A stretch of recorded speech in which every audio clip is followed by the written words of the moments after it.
Hey guys, what's going on? This is Namkraft and welcome to this is the Starcraft English commentary. Let's continue with the next part of the KCM series here to 25 week 5 season 3, and it's gonna be set number 4, action versus Barracks.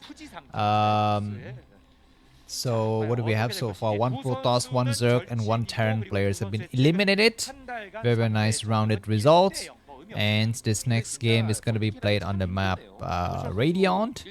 And in terms of map stat for Zerg players on ASL maps in general, Radeon for them means a 47.8% win rate. So, you know, it could be worse. It could be worse for the likes of Action. And very nice for Action to be winning this game because he did not qualify for the round of 24 of ASL. So, you know, he is probably very sad right now, but very lucky that he was able to, you know, kind of get a nice win here. And I guess I'll just quickly show you Action's info stats. I think it would be very interesting to know about him a little bit more because he is not in the round of 24. This is not Action's info stat. This is his Action info stats. Kim Song-dae is his name. Born in 1992 and he is 163 centimeters tall. He played for Casper team KT roster. He used to go, I guess he's belonging to University C9. He's got a small amount of followers on the various platforms. He's been in round of 24 of ASL 14 times, and his best performance was the 4th place of ASL season 8. That was a while ago. Anyways, what are we seeing on this map? Barracks versus Action. Barracks located at the bottom left is going to be going for forward Barracks. Action has decided to go for top hatchery. So he's going to be facing some early pressure here. We are going to be already seeing a scouting SCV coming out. And I always wonder, in these scenarios, I've seen that some Terran players just forget it and go for quick expansion. But in some cases, they go down and put a bunker. So if you are a Zerg player, I guess if you are a Zerg and Terran players, please tell me when does it make sense to go for what Barracks is doing right now. I've seen in some cases where it's dead obvious that the enemy, the Zerg player is going to be is gone for 12 hatchery, and you have a forward Barracks, and you have all the time in the world to actually go and attack him, but you don't. So I guess it's not a clear-cut answer to that, maybe. So I'd be very interested to know. And it's going to be 3 drones on the outside to try to attack these Marines, but 2 Marines will make it inside the bunker. He will make another bunker, maybe? Or we just go and attack, and 1 single Marine getting trapped here. That is insane. Barracks is trying to run around, but he loses 1 Marine. The SCV need to repair. What are you doing? You are so slow. He's gonna try to repair. SCVs are trying very hard to block here, but looks like at the last minute there is just enough. The Marine is inside him. We need to repair fast here. Looks like he repairs fast enough. No, he doesn't. The Marines will try to snipe as many Zerglings as possible, but that's gonna be the end. I guess this Marine will try to go and drive the Zerglings back, but Action has got a nice start here. So like I mentioned to you, I guess it doesn't necessarily mean that you should always go for this bunker rush all the time. I guess execution is very important, and in 2025 the Zerg players have gone so good with deflecting it with drone micro against the Marine, just like what Action has shown to us. So interesting. So I guess if you have any insights on that, please leave a comment, because I'm genuinely interested to learn more about all of those things. You know, whatever. Anyways, the Spire is going to be coming up, and Action is still on 2 hatcheries for now.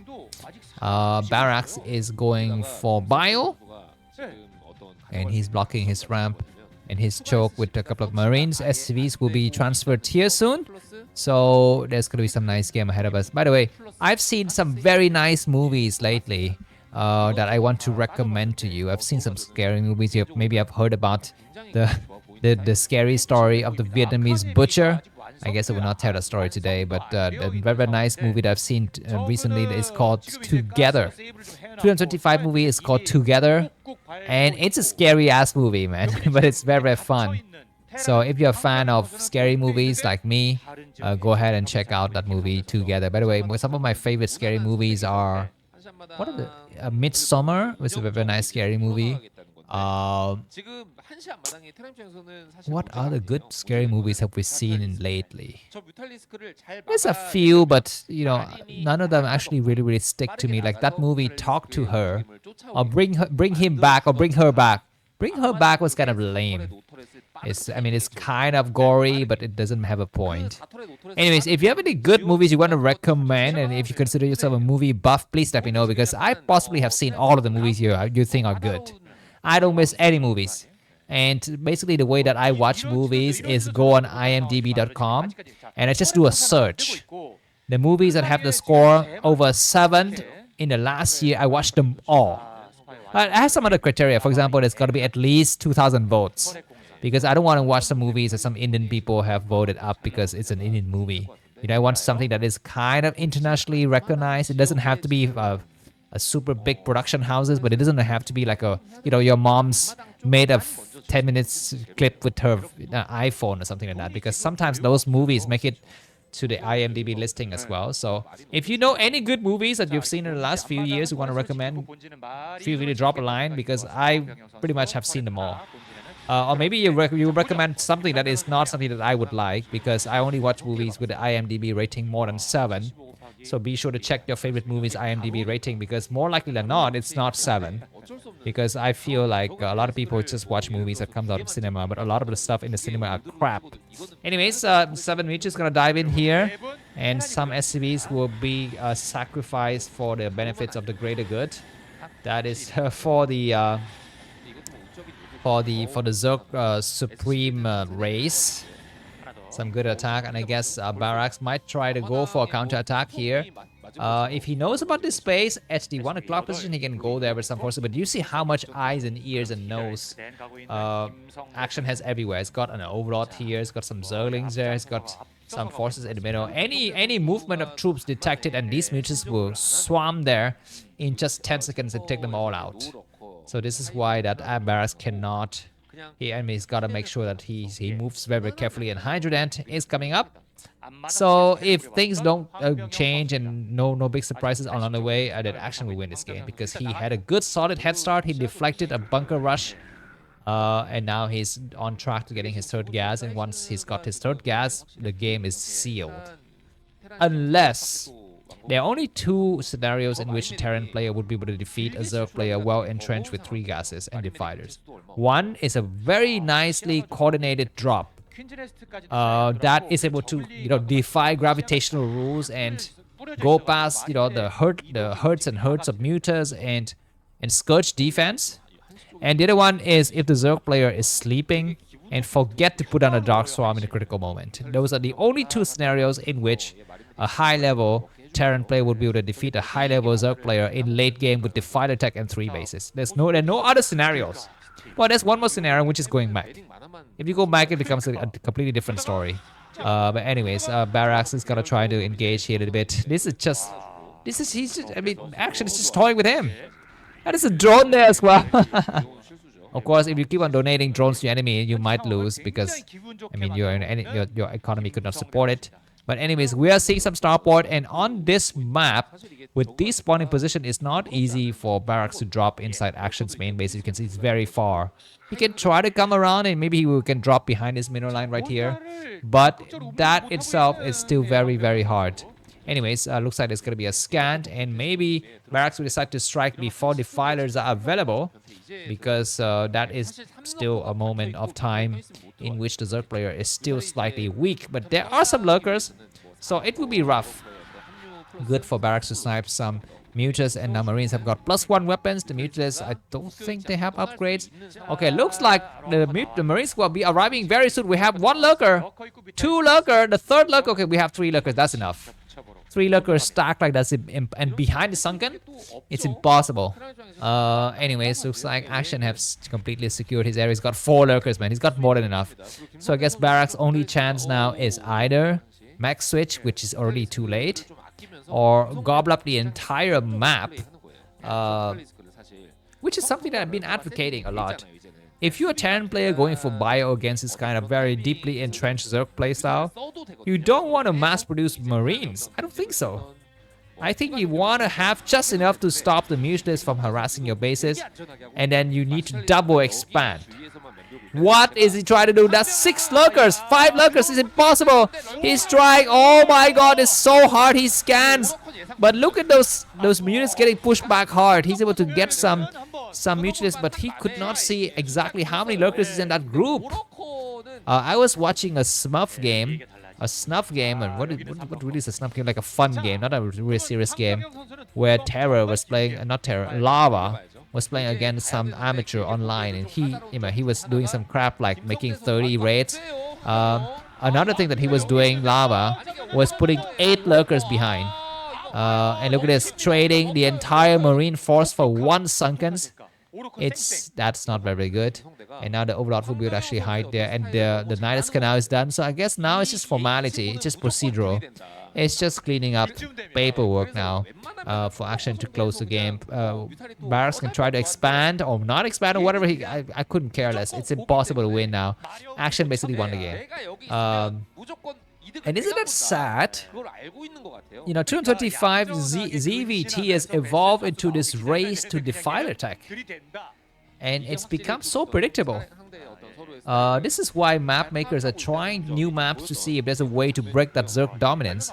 And as for TVP, excuse me, of course, Temptar strategy is the norm here. But the Terran player can still break Temptar strategy with superior, army controls and turret placements and good vulture run by and stuff. You can still break Temptar strategy because those high temperatures are very, very fragile. But it seems nearly impossible for any Terran players of any caliber to defeat a Zerg player of good quality here. There's going to be a drop, but look at this. Overlord spotting. I think the mutas are in the right location as well, just to intercept.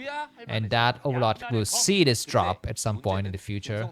So that's going to be so sad. Double expanding coming up from Barracks. This is the right idea. You need to be double expanding. You don't want to attack, man. You don't want to. I mean, the Zerg has got so much defense.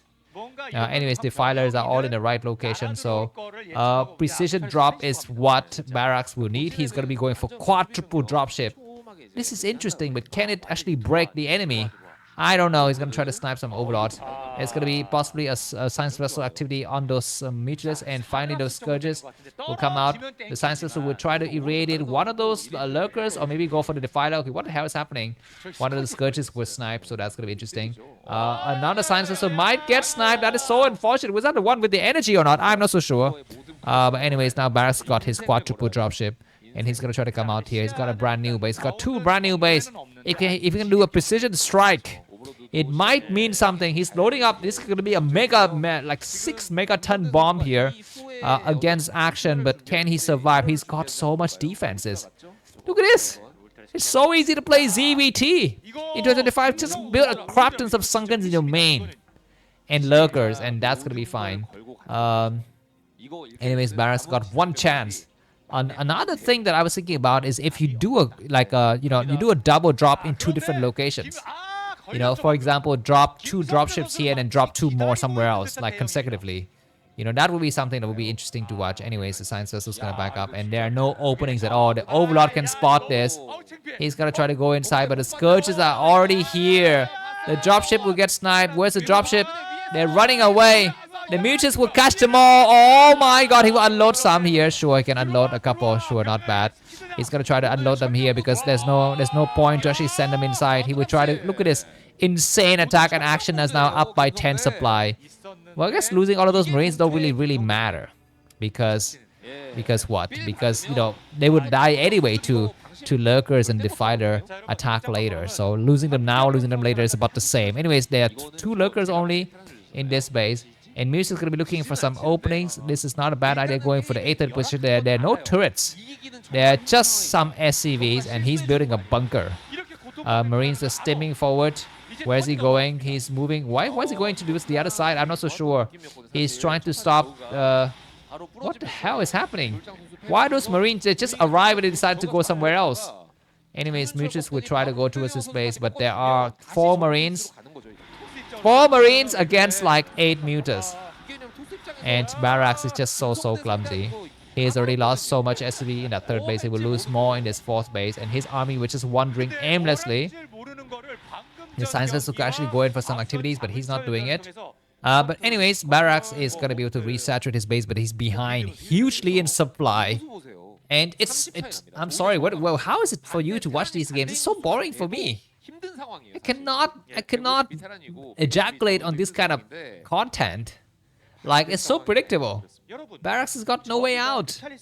And I mean, I'm saying this from the perspective of a caster who's not in the game, who's actually not really having to deal with all of the, constant pressure and the mind games and stuff like that. But do you think there's another way for Terran to play this matchup into 25? Anyways, Ultras are out, and that is going to be the end. Okay, maybe Battle Cruisers is a way to kind of make it a little bit more spicy.